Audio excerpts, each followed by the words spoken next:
2006年，欧盟推出绿色首都竞赛，从交通、空气品质、废弃物处理、土地永续利用，对全球气候变迁等11个面向评量城市的表现。经过1年多的时间，2轮评选，人口仅有81万的瑞典首都斯德哥尔摩获选为欧盟2010年的绿色首都，成为全球永续生活的新典范。当中最引人注目的就是斯德哥尔摩市的市长布莱霍姆，他运用减法的智慧，创造了许多绿色奇迹，不但解决现代都市的老人问题，也带领他的市民与地球共生共存。大家好，我是包姐生，欢迎收看我们的节目《城市向上行，全民拚环保》。Welcome to our program. Today we're going to be talking about environmental protection, and we're very fortunate to have the heads of 2 different cities, one that's close to home and one that's a very famous city in Europe, who will come together today and talk with us about environmental protection. Now, in today's Twin Cities Environmental Summit, we're going to explore how cities can promote sustainable development while also learning from the experience of the capital of Sweden, Stockholm. A lot of people may have heard that in February of this year, Stockholm was selected from among 35 cities to be, by the European Commission to be the green capital of Europe. And we're very fortunate today to have the Lord Mayor of Stockholm with us, Mr. Bo Bladum. He's here with us today. And also today, the Magistrate of Taipei County, Mr. Zhou Xiwei, is also here with us. And Magistrate Zhou and Mayor Bladum are going to have an exchange about how environmental protection can be achieved while also maintaining sustainable development. Now, in modern times, politicians always talk about environmental protection, but these days things are different. People expect environmental protection to actually be achieved. So what we'd like to do today is try to learn from the experience of Europe's green capital, Stockholm, and see how this experience can be used as a lesson or perhaps as a milestone for Taipei County. So first of all, we'd like to introduce Mayor Bladum. Welcome to our program. Thank you. Nice to have you. First of all, some of the audience in Taiwan may not be familiar with the city of Stockholm. Everyone knows a lot of good Swedish products, good Swedish music, good Swedish cars, good Swedish furniture. But today we'd like to introduce our viewers to the Swedish capital, the city of Stockholm. Can you give us a brief introduction to the city? Thank you. Stockholm is the capital of Sweden, and the capital of Scandinavia too. We have 800,000 inhabitants, but the city is growing by 10,000 every year. We have a big tech industry in Stockholm and a large financial sector. Stockholm is surrounded by water, 14 islands and 57 bridges make up the city. It's a new city. It's a nice city to live in with clean and lots of green areas. So Magistrate Zhou, perhaps you would like to introduce Taipei County to Mayor Bladum. Oh yes, good morning. Taipei County is the biggest constituency in Taiwan, which has just more than 3.8 million residents. But unfortunately, we were seriously polluted a few years ago. We just won the Cleanest City Award last year. And we also are the city which has the cleanest air improvement and the river improvement for the two past years.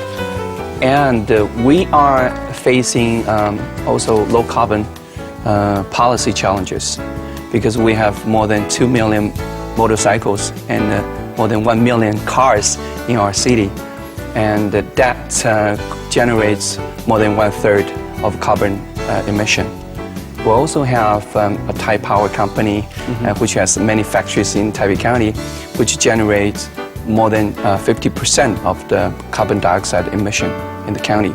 So we are facing this global warming effects. Also, we are also worrying about a flood issue here because the Taipei Basin is where we are located, which is only 4 meters above sea level. Just imagine this. What if sea level rises more than 4 meters? Then Taipei Basin will become Taipei Lake. And that's the threats we're facing. So we are taking actions now to improve our low carbon emission policy. We're taking care of pollution issues too, to make Taipei County the EP concerned and EP city according to global standards. Now, we know that Stockholm has been very, very successful in increasing environmental protection and awareness and in reducing carbon. And one of the most important tools that Stockholm has used to achieve this goal is the so-called congestion fee. We know that after this congestion fee was implemented, the people of Stockholm actually approved continuing this policy through a referendum. And I would like to ask the mayor to introduce us a little bit to this congestion fee. How did it start, and how did the people of Stockholm come to accept this system? There is a general desire among the citizens in Stockholm to preserve the environment, and initiatives that work towards this goal are often welcomed in Stockholm. Of course, there was an initial resistance from the people living outside of the city center. But with the time, most people have accepted the system and now choose to travel in more environmental efficient way. It is crucial to make it easier for people to use public transport to reduce traffic in the city. It has to be an attractive alternative to driving cars. Stockholm, for example, increased the number of direct buses into the city.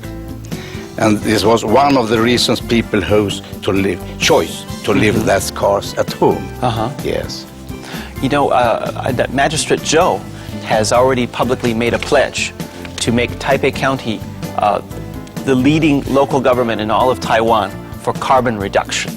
Yes. And I'd like to ask Magistrate Joe, how do you intend to achieve this goal?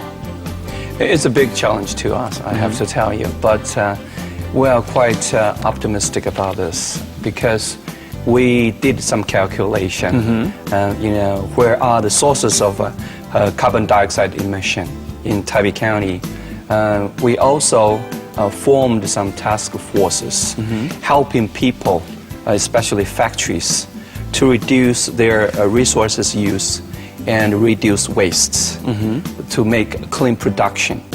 Also, we are trying to build and improve public transit system, very similar to what Stockholm has now. Is because we are building MRT system and connect it with the bus systems here. That means you drive less in the future, but you use more public transit system in the future to reduce carbon dioxide emission. Also, those factories, if we help them to teach them so they can use less resources and generates less carbon dioxide emission, that goal can be achieved. The goal is set now. We want to reduce 20% of the level of 2006 carbon dioxide emission by year 2026. So the goal is there. And we're having many approaches and form many task forces. Also have an organization, institute in Taipei County. This is the first institute in government organization to help community to have low carbon life. We send people to communities to talk to them and help them